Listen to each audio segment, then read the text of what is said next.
Hey there, everybody. Welcome back to Two Old Bloggers. Dave here and Darren over there. That's right. The NFL's full dead zone mode.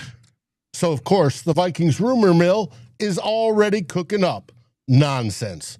This week, it's trade Jordan Addison to Baltimore. Yay! Adorable. Meanwhile, we're digging into whether Kevin O'Connell is actually putting in some late-night film mentoring, the same work that Ben Johnson is doing with Caleb Williams, or if we're just hoping for the best again. Darren's got opinions, and I've got opinions. Let's get into it before someone leaks another fake story. All next on Two Old Bloggers. Let's rock!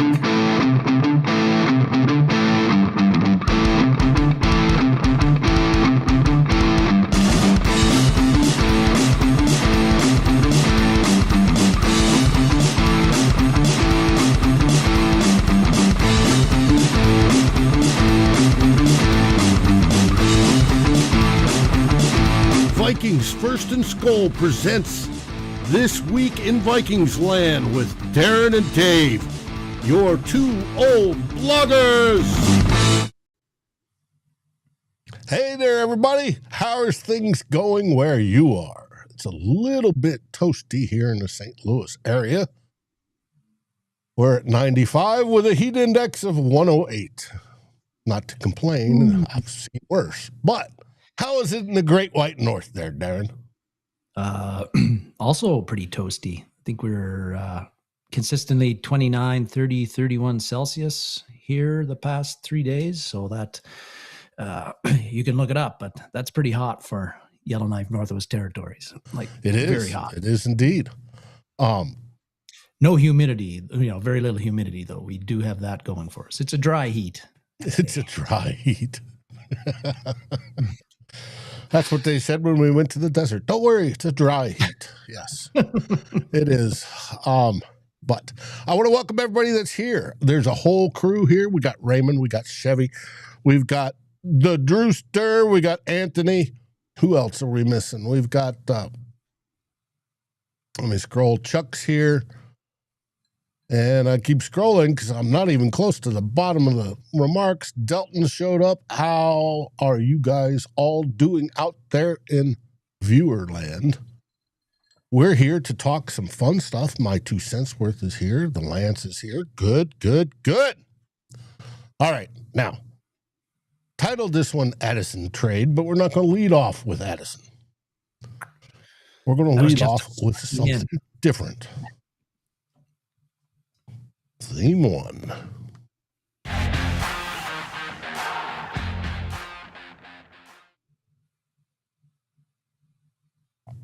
Here, we're going to be talking about maximizing and taking a quarterback to the next level. You want me to lead this one, Darren? I do, Dave. This is your brainchild. It is. I saw it, but I didn't take as much notice of it as you did. So, yeah, you're going to lead off, and I'm going to be riding shotgun on this one. All right. Well, this one got me wondering, on the whole question. And so, what is that question? We heard this week, it was on Harrison Graham on Pardon My Take show. This dude. And he was interviewing Caleb Williams. This dude. And he asked about how are things going and how much time he's spending with Ben Johnson. And this was his answer. How often, like, in a week are you sitting down with Ben Johnson, like, one-on-one, where he's giving you time and you guys, like, that relationship? Or in season? Let's say off season. Start with off season, then in season. Off season depends on the time of the off season. So this past whatever OTAs and minicamp, we end up meeting at the end of the week. Mm-hmm. Any questions, anything like that, I can obviously always ask him. But We end up meeting at the end of the week, and we go through the whole week, and then kind of preparing for what we're preparing for next week. And then during the season, we meet every day. Oh, that's awesome. Mhm. How long are Every those day. meetings every day? They could be from hour 30 to 2 hours and 30 at the end of the night.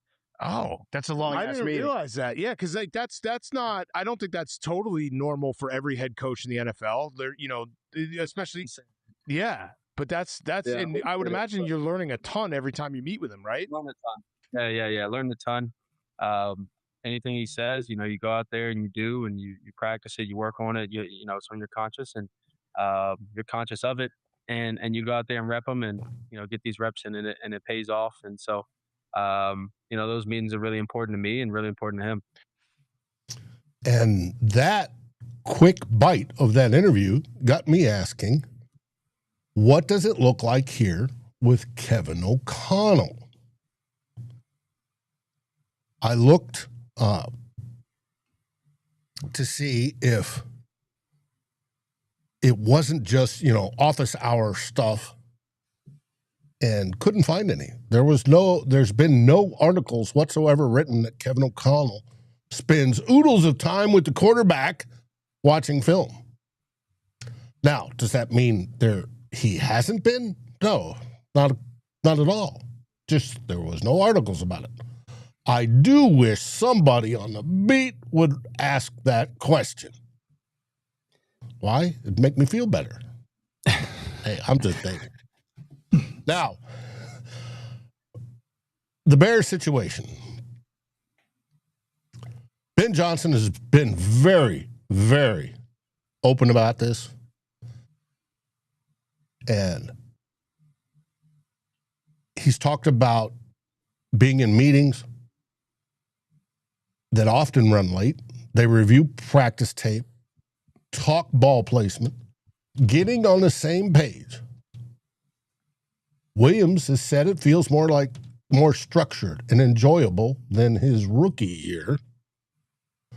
And that I could see why. And the rookie year, let's contrast it. He had Matt Eberflus, pardon me, as his head coach.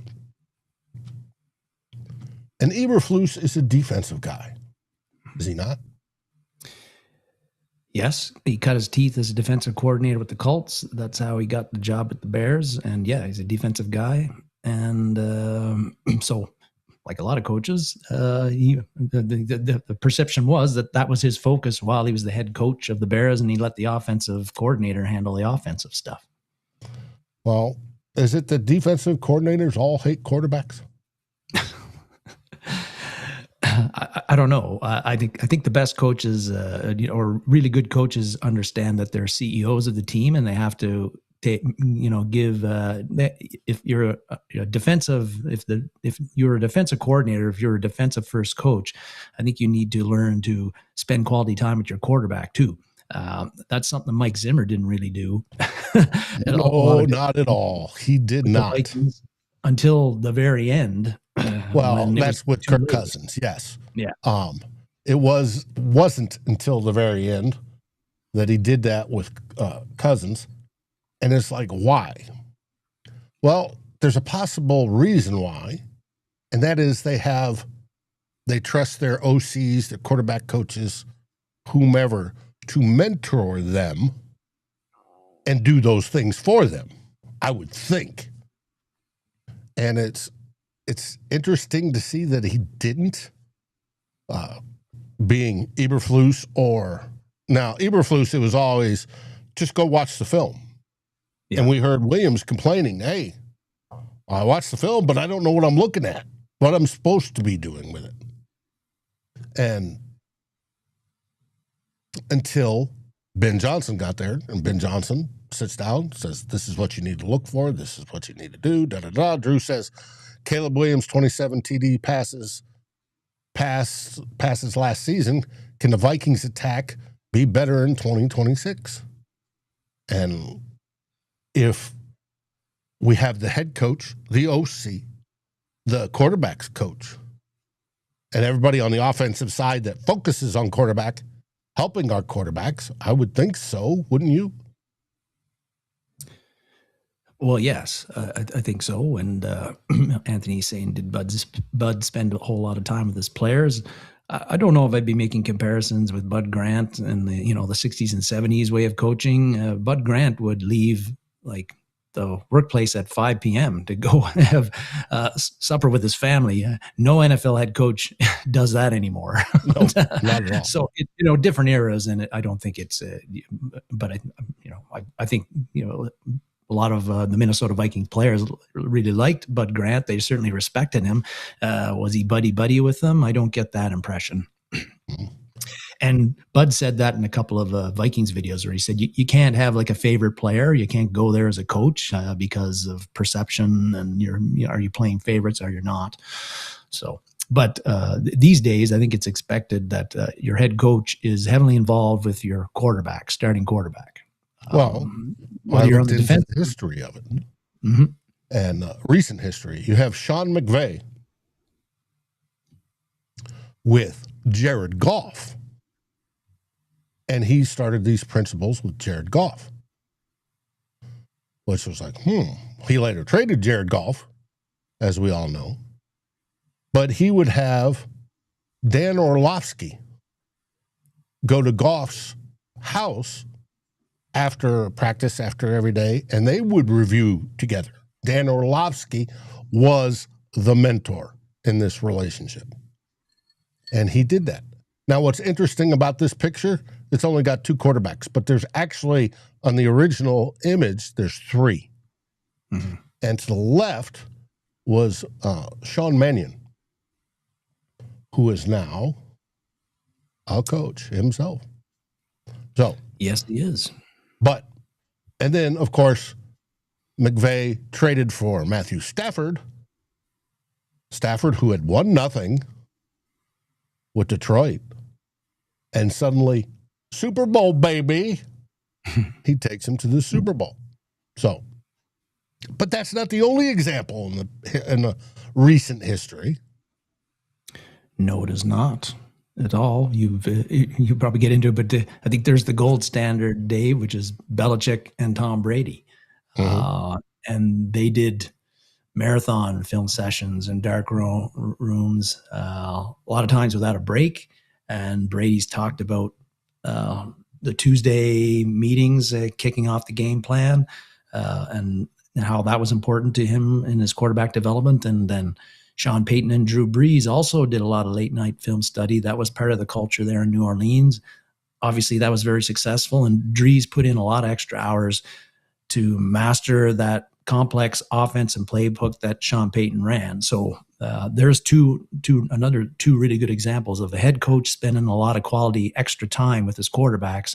And we know the results from those two, multiple Super Bowl wins for the Belichick-Tom Brady partnership, and one for the New Orleans Saints with Payton and Drew Brees.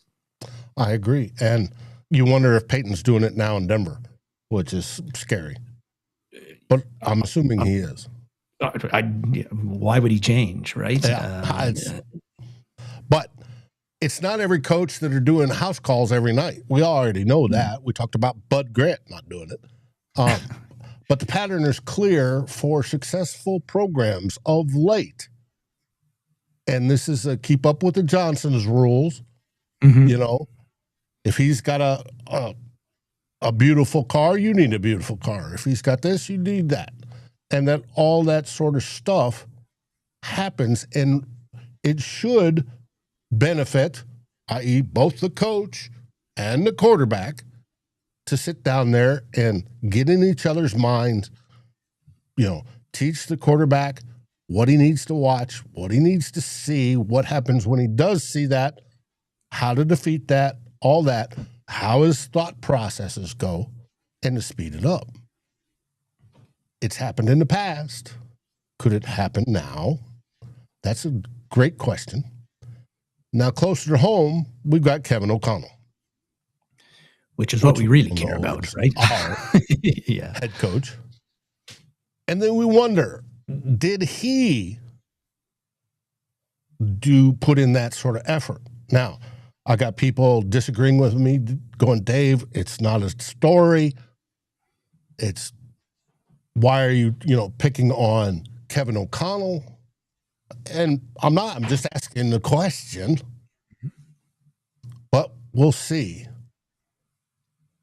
But we do know that Kevin O'Connell came from the McVay tree. And I lost my place. We do know that Kevin O'Connell has improved players, i.e. Kirk Cousins. They have quick phone calls, late night texts, short 5-minute chats. They were very collaborative. And of course, we know Kevin O'Connell loves that term, collaboration. Kevin O'Connell has even praised J.J. McCarthy for his film room work and his leadership in standard meetings and OTAs.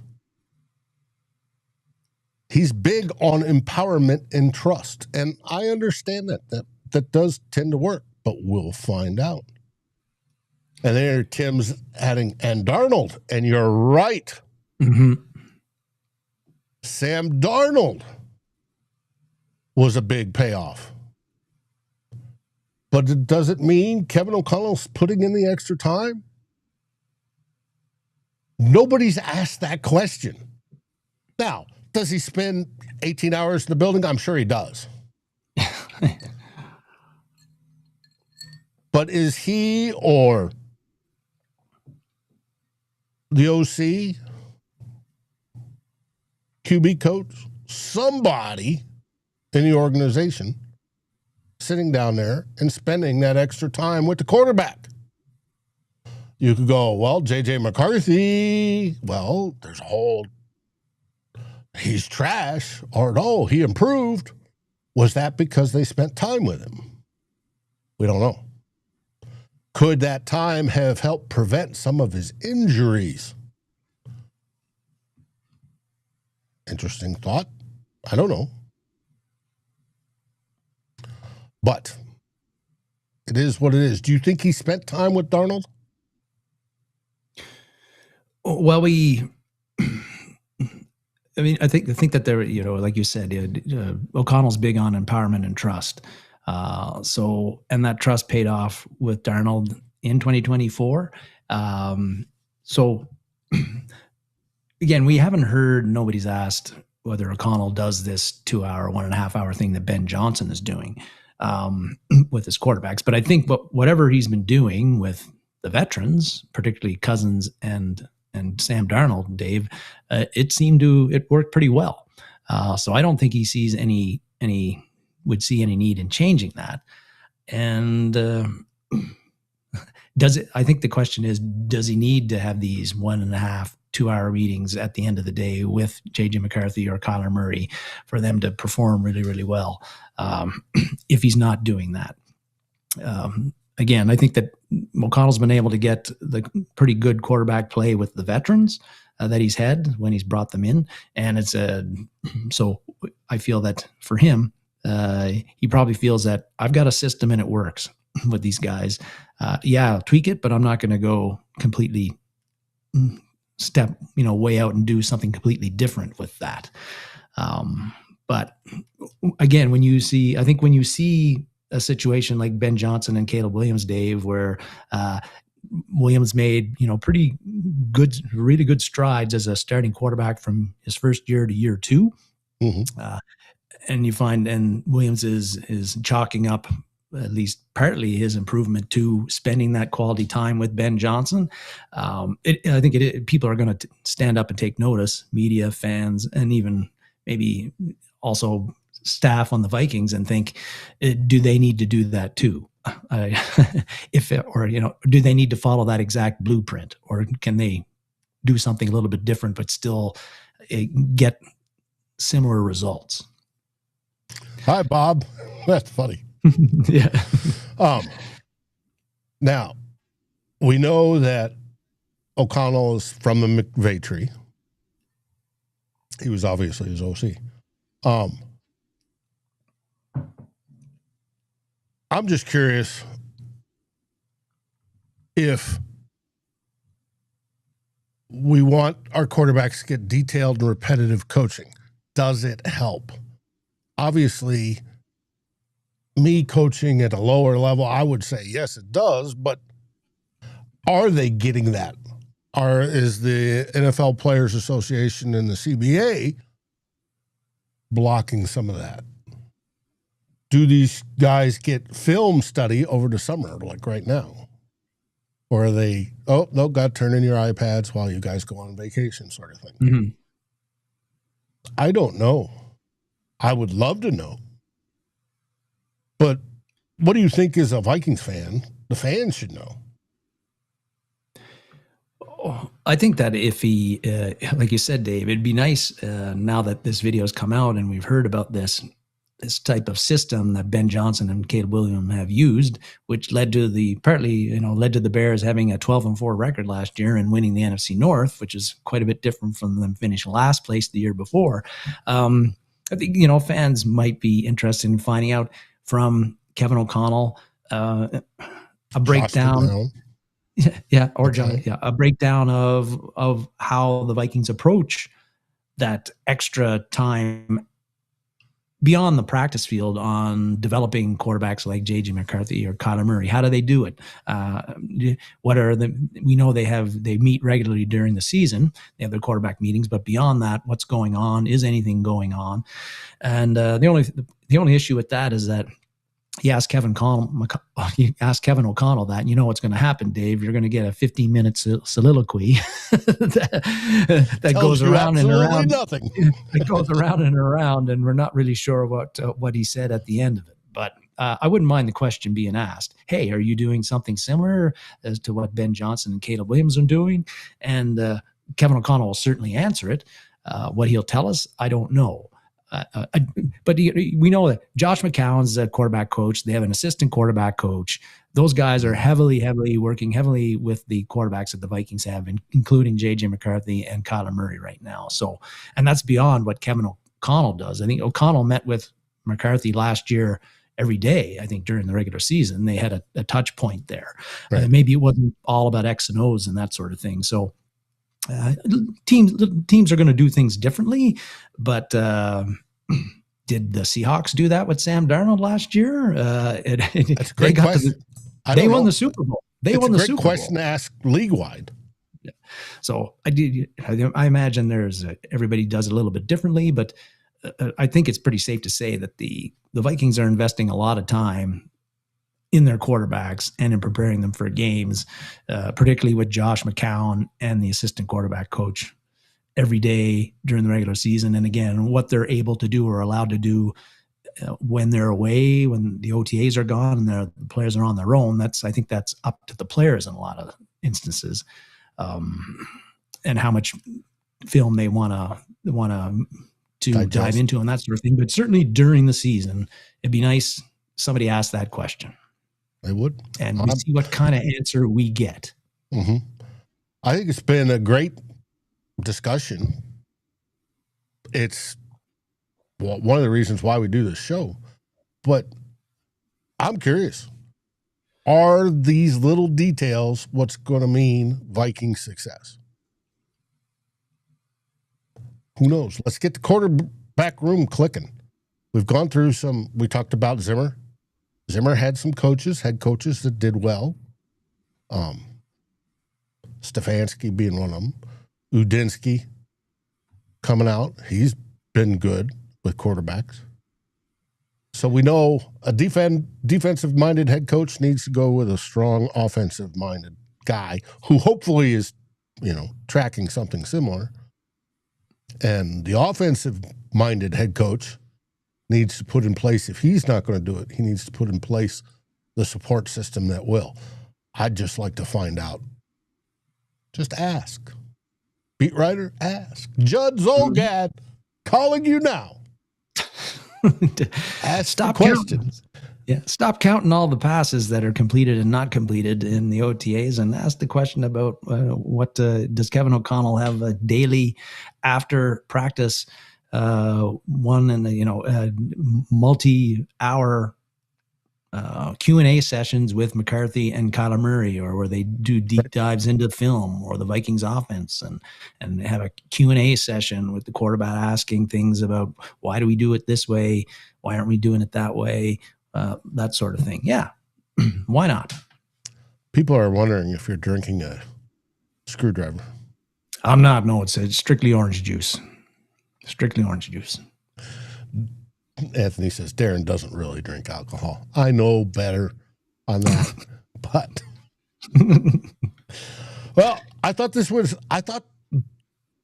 guess I'm the only one that thought this was a deal when the video came out, but I thought it was at least worth talking about and asking the question. So, and if somebody does something and it's successful, that thing tends to get copied in all walks of life, including the NFL. So, yeah, it'd be interesting to see were the Vikings doing this already?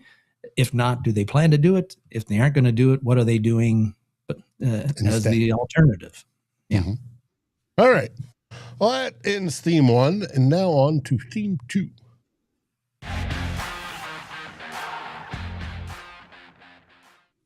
This one, we're going back to you leading. Yeah. Jordan Addison. What's this about a trade rumor? Well, we are at this time of the year, Dave, where the news in the NFL is getting pretty hard to come by. And because of that, you get kind of this speculative news that gets thrown around.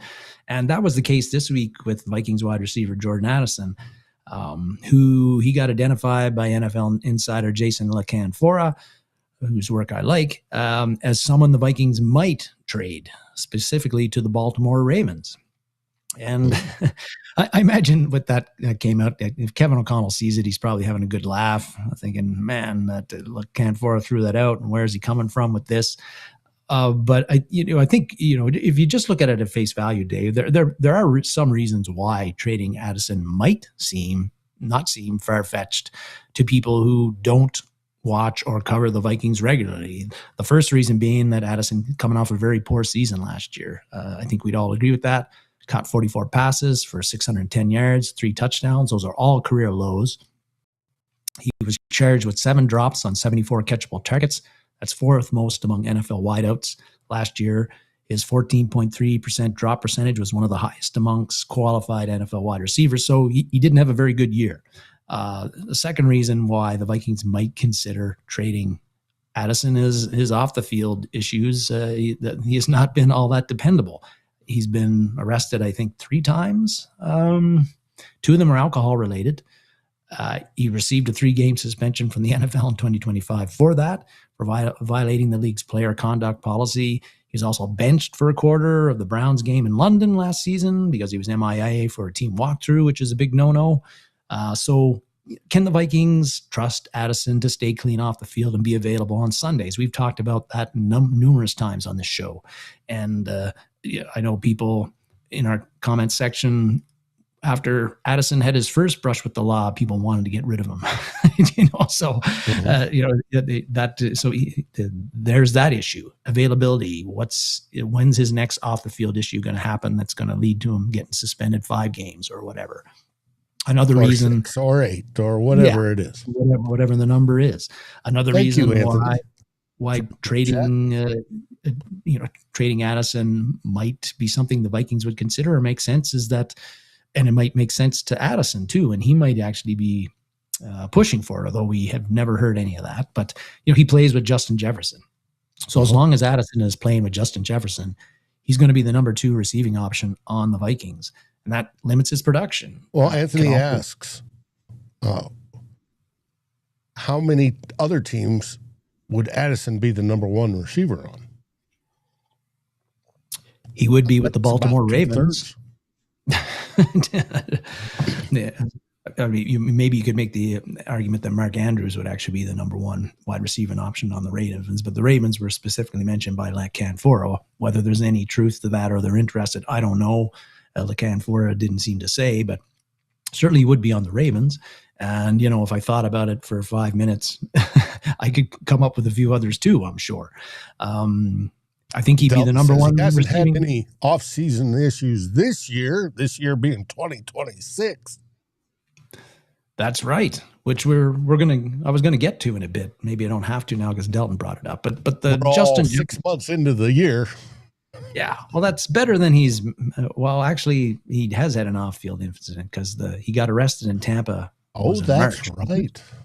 So, but those charges got dropped. So, does that really count, Dave? I don't know. Well, that would, to me, that counts. Yeah, I think it does. The Justin Jefferson thing, him playing with Jefferson and being the number 2 receiving option on the team, again, I think that's always going to limit his production compared to if he's a number 1 wide receiver. And because it could limits his production, it also, I think, limits his bargaining power when time comes to sign his second contract, which is coming up here pretty soon in the next year or two. So, even Addison could view a trade to a place where he will be the number 1 receiving option, like Baltimore that we just talked about. Addison might look at that enthusiastically, so he can go somewhere, be the main man, and get paid like it. And that ain't going to happen in Minnesota as long as Jefferson is around. So, I think a fourth reason for maybe the thinking that Addison, the Vikings might trade Addison, is they got a new general manager now in Nolan Teasley, right? And we don't know what Teasley thinks of Addison as a player, although probably should think that he's a pretty useful player, but if he thinks Addison is, and we don't know if he thinks Addison is worth signing to what will be, I think, a pretty expensive extension whenever that extension happens with whatever team it happens with. But maybe Teasley may be looking at getting a return for Addison now or a little bit later if he doesn't see him in the Vikings' long-term plan. So, there are reasons why Addison could get traded by the Vikings, but that's different from whether the Addison should get traded by the Vikings. And when if I look at it with my kind of common sense hat, Dave, trading Addison doesn't make much sense to me right now. I know he's coming off a poor 2025. He dropped a lot of catchable passes last season, but I think the drop passes not so much. But I think overall his poor stats were largely driven by poor quarterback play. The same goes for Justin Jefferson and TJ Hawkinson. Their production was way down last year too, compared to historical norms. And I think so. Last year was more an outlier because of the quarterback play compared to how he'd performed his first 2 seasons. The drops he had last year, again, I also think were uncharacteristic for him compared to what I saw the first 2 seasons. So that doesn't bother me too much. The off the field stuff, again, he did get arrested in Tampa this winter, but those charges were dropped. And so far, it's been pretty quiet with him ever since. Right. And so I think Anthony says, that's a positive. If they're dropped, it doesn't count. No, he still made the police blotter and all the news and such. Whether he's innocent or not guilty, it's still an incident that made the news, and it does count. Mm-hmm. That's why the NFL reviews things like this. Yes, even and they'll take that into civilian side. That's true. No, we don't have enough. They still review stuff like this. Yeah, they do, and they'll take it into account if they in suspensions that they hand out or not hand out. It doesn't matter what the legal system ends up doing with you. Sometimes they'll fine a guy or suspend a guy, we think, even if he got let off by the legal system, but still ended up on the police blotter, like you said. But, I think with Addison, things have been a bit quiet with him since. I take that as a good sign. You're always wondering with him, but you got to remember he just turned 24 in January. Maybe he is growing up a bit off the field, especially after the latest thing in Tampa Bay. We'll see. But I think that's still a risk, but not such a great risk that I think I'd trade him right now. He is also just 24. He's under team control this season and next, and his best football should be ahead of him. So, if you trade Addison right now, who are you replacing him with long term, Dave? That would be a question the Vikings would have to answer. They didn't draft any wide receivers this year in the draft at all, even though it was a pretty deep wide receiver draft. Yeah, they signed Juwan Jennings, who's certainly good enough to be a number 2 wide receiver in the NFL, but he will turn 29 on July the 10th. That's not young for a wide receiver. He's only signed for 1 year with us. We don't know what. Be relatively in his prime. Yes. We don't know what the Vikings' plans are with him, whether they consider signing him to a longer-term deal after this season or not. But is he a guy you bank on long-term to be a number 2 wide receiver in Minnesota if you get rid of Addison? I'd have questions about that. And we also don't know, beyond Jennings, we don't know what we have in Ty Felton yet, although we've heard some good things about him. Also undrafted rookie free agent Dylan Bell, second-year wide receiver Miles Price. All heard some good things out of them out of OTAs and minicamp, particularly Bell, who seemed to really turn a lot of heads. But the 3 of them have 3 NFL catches to their name, and there's all from Felton. So they're big question marks. I think when you take all of that into account, I think there are a lot of compelling reasons for the Vikings to really seriously look at the Addison extension and to keep him here long term, weigh those pros and cons, and try to figure out how then, trading him now and trying to figure out how to replace him when, again, you don't have Jennings signed up for anything beyond this year, and everybody behind him is highly, highly unproven at this point. So, I think that those are all a lot of what happens with Addison beyond 2026, Dave, is going to depend on what he does on and off the field this calendar year. And, the Vikings can't find that out if they trade him to Baltimore or somewhere else now, I think. But I kind of feel like this news it's really just speculation on Canfora's part, and it isn't close to happening, but it's a talking point. It's something we can debate, and people certainly have strong opinions in Vikings land about Jordan Addison and how useful he is. Yeah, that's right.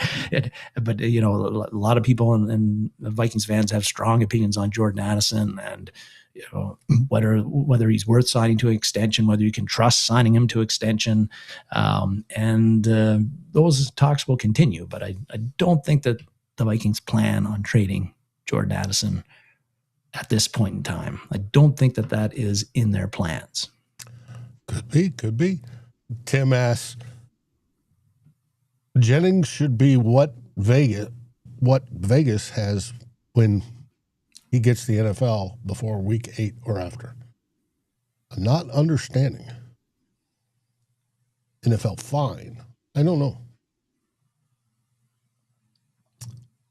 Sorry, Tim. I don't know. It should be interesting to find out. Now, if we do trade him, it seems to be that wide receivers coming out in the draft are getting better and better and better, and you can find them further and further down the draft. You can get them first round if you want to go that high, second, third, fourth, even fifth, as we know.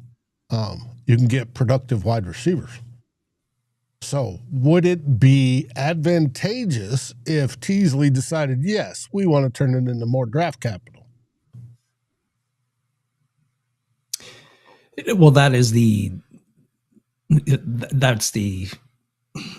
would be their antidote to this, right? Or their way of finding a replacement for number 2 would be, yes, hopefully you get a high day 1 or day 2 draft pick for Addison, so you're in a position to select a wide receiver who can step right in right away and be Jordan Addison or a reasonable facsimile. Or you take that and you bundle it up and move up and get your next quarterback. Yes, that could be the other thing that you use it for sure. But I just don't know. Okay, it seems like we've debated about Addison and keeping him or not keeping him a whole bunch of times on the show. And I did feel in March in particular after the Tampa Bay thing that I didn't think that he was long for the Vikings. But that's sort of gone away, right? Even though it counts, the fact that the charges got dropped and we haven't heard anything about the NFL looking into it or if there's any potential on the field repercussions for him from the NFL since that time. So the Vikings seem to be content to let this ride and see what Addison does on the field in 2026 and then make a determination on, okay, should we sign him to extension? And how much is the price point can we live with to do that? Take $30 million to put on a contract. And that's not the highest, but that's what a good wide receiver 2 gets. And then how much capital is going to number 1 and wide receiver 1 and wide receiver 2 when you need to pay other players on the team as well. possibly a $50 million extension we would have won, for those that get irritated for me saying that. I thought I'd throw and even without Addison's off the field issues, I think this was a question, the question the Vikings have to ask themselves anyway about Addison, and can they afford to keep him if he's a really good number two? With the salary cap keeps going up, so that helps things, but still, it is difficult to have two high-priced guys at one position on your team. Usually, you can afford one, but we have Tim Lyons in the audience today, and he can attest to that over on the Bengals. But you're probably going to have to be wanting somewhere else on the team to accommodate for that. Again, but right now, Addison's on a very, very cheap rookie cap hit, and you see how things go. Mm-hmm. But it's an interesting thought. Now, did La Conforna hear little birdies tweet in his ear? We don't know. We don't know. Floating a trial balloon, as they say? Exactly. Like that's always the question you have with these things. Like, which side of was it Addison's team or was it the Vikings team that whispered in his ear about this speculative trade just to get things going and get it out there, and whatever that effect that has on the Vikings front office or on Addison's side, we don't know. But, still, like it might be speculation, but again, he is a guy who's pretty plugged in the NFL. So that's why when he comes out with this stuff, it gets more notice than if you or I came out with this, Dave. Right. Mm-hmm. It does. Now, Tim says they've got Jamar Chase and T. Higgins, and that's exactly what I'm referring to, Tim. Mm-hmm. And they make lots of money, and your defense has suffered from it. But anyways, that's end of theme 2. What comes after theme 2? Theme 3, Dave.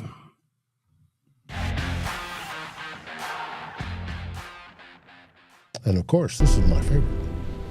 This week in Vikings land. Get the sound effects going. Mm-hmm. Gonna get at 3 topics today, and the first one we're gonna get to has been very popular with us the last 3 shows. I think we've talked about this the last 3 or 4 shows ever since Teasley got hired, I guess. But the front office remodeling by Nolan Teasley seems to be complete. The Vikings finally announced it this week. They issued a news release on that, announcing 5 new additions to the front office, 4 of which had been known for 2 weeks because they got leaked by other NFL reporters, and also 5 in-staff promotions on that. So we got Trent Kirshner and Andrew Healy are your co-assistant general managers, as we talked about last week and the week before. Former Bears general manager Ryan Pace joins the team as a football advisor. We talked about that last week, as well as former Seahawks pro scout Azam Kapadia is now the Vikings assistant director of pro scouting. And the one guy that hadn't been reported, Dave, to be joining the front office and was included in the Vikings press release is Tyler Hamblin. And Hamblin's job is the Vikings director of football strategy. He was out of the NFL last year. He was working in the private sector, but he'd worked with the Browns for almost 8 seasons. Up to that, before that, contributing to the scouting, football research, strategic roster decisions for the Bears. He also played tight end at Harvard. So Harvard, yeah. He is an Ivy Leaguer. And then, so we talked smart, theoretically. Well, theoretically, yes, theoretically.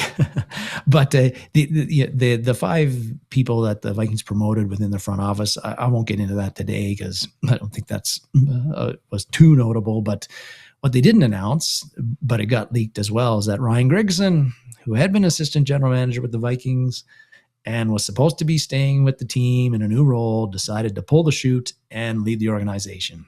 And now he's with Cleveland, and he's joined the front office there, I think, as a football advisor.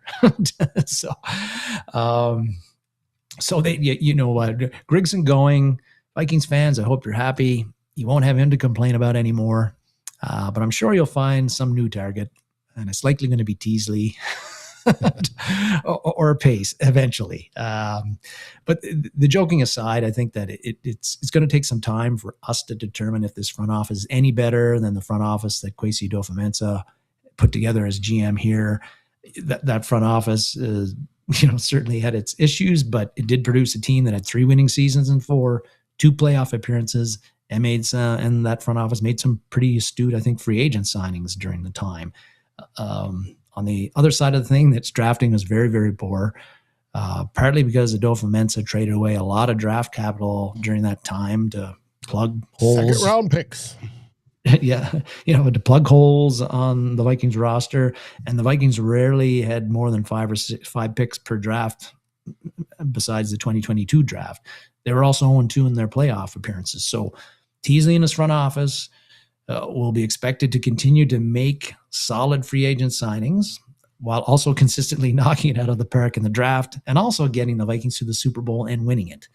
Mm-hmm. Which is a tall task, Dave, but it comes with the territory when you are a general manager in the NFL. The Minnesota Vikings, yes. Yes. And so that is Teasley and his new front offices. That is their goal. And it's a tough one, but hey, that's what you sign up for. It is. And you roll the dice that you could be the man that gets it done. And that they'll build a statue to you outside U.S. Bank Stadium, along with the coach and the quarterback. That takes you there. That is right. Mm-hmm. Let's hope it happens. Please. Yes. Odin. And your dog thinks so, too. He's very excited. The doorbell got rung, and so he's barking away. It may end here. It may end in 5 minutes. Who knows? Okay. Oh, I think he's quieted down now. Maybe not. All right. Next topic is Mr. Mac Jones. Yeah, you had flipped a story to me earlier in the week about where Jones reportedly he had a bounce back year with the 49ers last year, subbing for injured Brock Purdy. And so, and that made him like a popular target for teams who were needing a quarterback in 2026. I think that Mac Jones would be an example, or not example, be a candidate there. One of those teams was the Vikings. That even got floated out during season last year when J.J. McCarthy was having struggles and struggles both with staying on the field and also with his play on the field. And because Jones, who, while he played with the 49ers, he put up very solid stats. He kept them in more than in the playoff race with pretty solid play, much better than what we'd seen the previous couple of seasons with him. And it resurrected his career and made him be considered a viable candidate to be a starter in the NFL again. And so the Vikings were considered the potential landing spot for him because of their quarterback situation. But the Vikings, when the offseason happened, the thing about Jones was that he'd signed a 2-year deal with the 49ers, of course. So he was not a free agent. The 49ers reportedly were looking for, set the price high. They were going to be taking taking no less than a first rounder for him if they were going to trade him away. And the Vikings, after Kyler Murray got released by the Cardinals, they made the wise decision, I think, to be like, hey, Murray's actually been better in the NFL than Mac Jones has been. We don't have to trade for him and trade draft capital or players to get him. We just have to give him some money, and we don't even have to pay him that much, $1.3 million. So we're going to sign him and not trade for Mac Jones. They made the wise decision to do that, which I agree with, and we'll see how it all works out. But when you look at the Vikings' long-term quarterback situation, Murray's only signed for this year, of course. Who knows how that's all going to turn out, what kind of year he's going to have. Are the Vikings going to consider that they can afford him if he has a good year? How much do they want to pay Murray, and how many years do they want to pay him for? It's highly uncertain whether Murray will be a Viking for more than one season. J.J. McCarthy, he's got other issues. We've got him under team control for this season and next, but very questionable about what kind of quarterback. Can he be a solid and better than that NFL quarterback, we just don't know at this point in time. So the Vikings quarterback situation in 2027, it could be as wide open as it was in 2026, in which case the Vikings might be in the market for a veteran quarterback who could be Mac Jones, right? Yep. So, and we've already talked about how Kevin O'Connell works wonders with veterans. Maybe he's watching film with them. I don't know. Yes. Somebody could ask, Judd. So I think, Mac Jones, even with his contract be expiring with the 49ers, unless they extend him, which I don't think would happen because Jones will want to get a chance to start somewhere and make more money somewhere else. Right. I think that depending on how Murray does, depending on how J.J. McCarthy is developing, the Mac Jones to the Vikings in 2027 chatter, we might hear that come up again in November, in December of this year, in January, or in the offseason once again, because what would a offseason be, Dave, without us questioning what the Vikings are going to do at the quarterback situation? What would it be? That's a great question. we always seem to talk about it. It never seems to be settled. Even when Cousins was here, it was never settled. It was never settled. No, it wasn't. And it wasn't settled before that, obviously, either. So. No. So there's that. It's an interesting thought, and we'll see. Doug says Anthony Richardson is possibly one. Possibly. Could be. Who knows? Baker Mayfield, Anthony says. Possibly. We'll see. We don't know. We've got to let this year play out and see who wins and see how much improved J.J. McCarthy is, or if we would have won, Kyler Murray just explodes with the best career season of his life. To see how it plays out, we'll find out.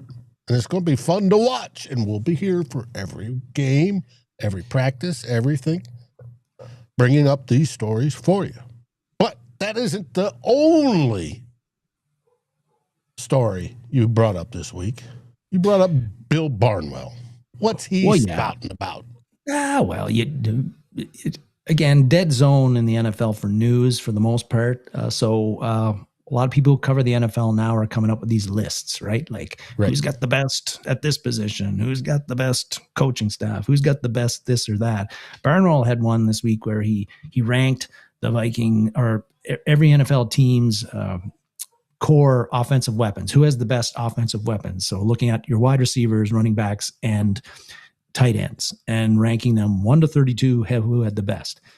He had the Vikings ranked 8th overall in the NFL, which is good, but it was down from 2025. He had us ranked 6th.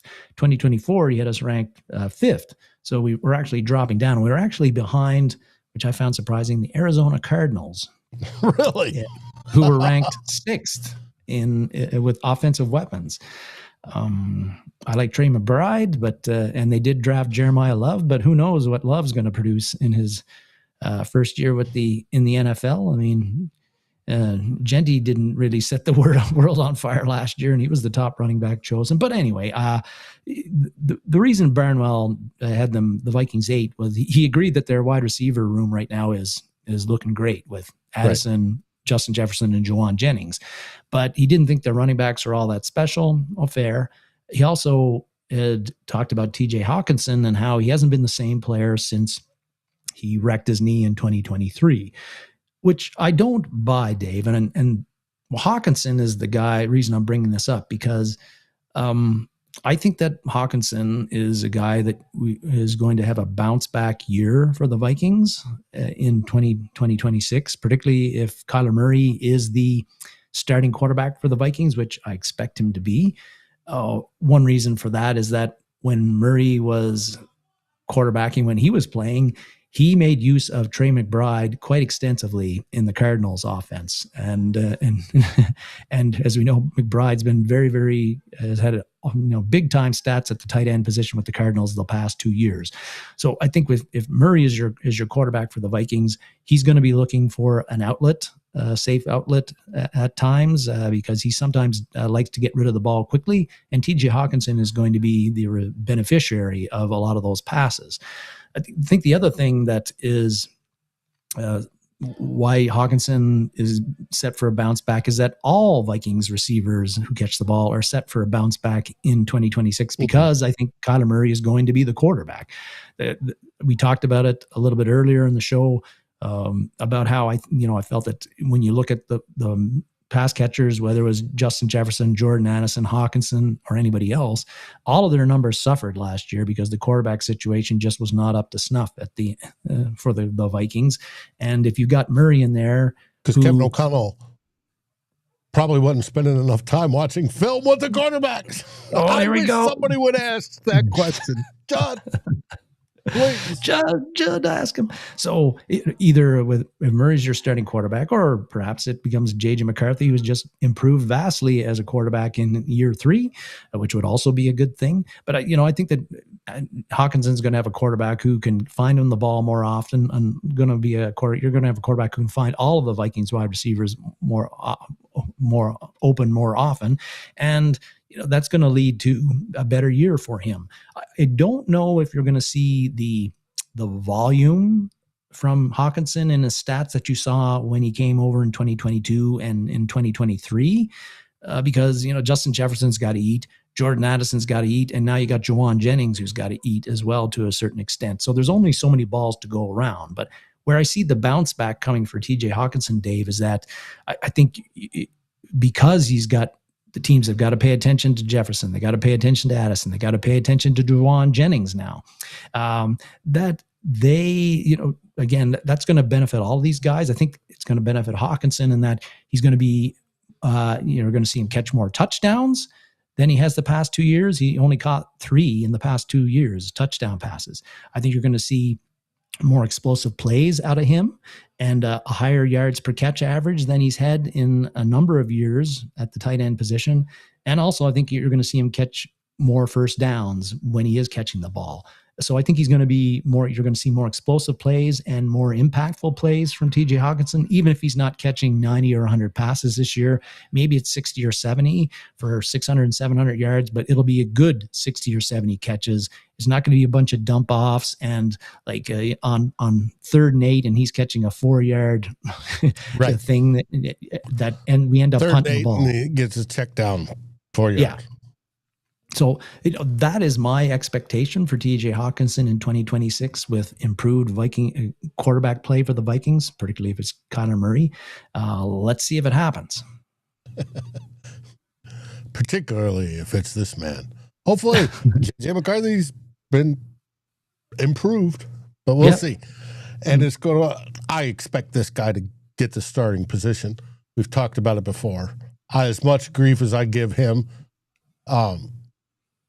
I expect him to be the starter this year, and we'll find out. And I expect from that, deriving it from previous, what he's done in the past, that he will improve the receptions, TDs, for Justin Jefferson, Jordan Addison, and most definitely TJ Hawkinson, because he loves his tight ends. And can't blame him. So. No, can't at all. Well, that brings us to the end of the show. I want to thank everybody that's joined us today. You guys have been great. And those that joined us late, like D-Bass, great to see you again. And there's Biggs. Hey, Biggs. Long time no see. Glad you made it. But we will find out, and we will be here. Now, what are we going to talk about next week? Depends on who puts out what fan fiction theory, in the main press. We have no idea. But tomorrow night we have the real Forno show, and Tyler will tell me where I'm wrong, I'm sure, and we'll go on from there. But any last words, everybody? Well, because Dave, you and I, we've been chatting a bit back and forth about what to do during this dead season and some ideas of content. So we're trying to sort that all out. In the case, somebody like Jason LeCanfor does not throw out some speculative news that we get to riff on. And I think we probably can't talk about the Vikings front office. Of Caleb Williams watching film. Yeah. And we probably can't riff on the Vikings front office anymore. So I think we beat that horse to death so far. Yeah, they've got to make some moves and do some things that we can criticize, but we'll see how that goes. Yeah. So, but we're on it. Warlord, good to see you, buddy. All right. What do we say? We say SKOL Vikings, baby. And thanks everybody for watching and commenting. SKOL Vikings.